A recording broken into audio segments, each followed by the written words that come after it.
Siin on jõulumemm. Täna räägime loomade jõuludest.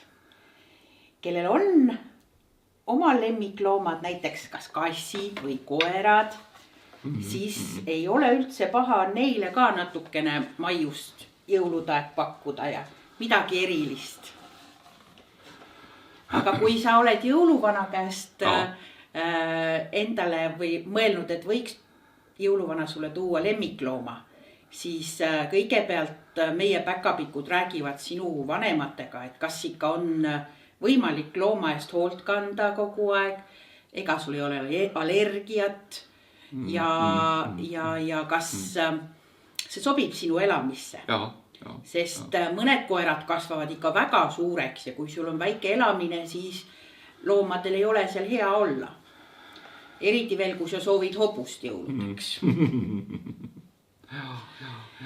Joo, kyllä.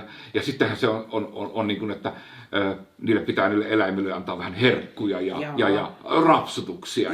Ja loomad on väga tänulikud, lemmikloomad väga tänulikud, kui jõuludaeg paar lisapaid ja paar rõõmsamat hetke nendega koos veeta, että ka loomad armastavad jõule.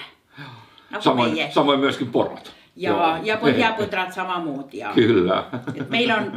Meil on palju lemmikuid, et meil on need põhjapõdrad. Joo, niitä on kyllä. Ja siis meil on kassid, siis meil on koerad. Joo, ja pari jänistä. Ja paar jänest on ka just. Kyllä. Joo.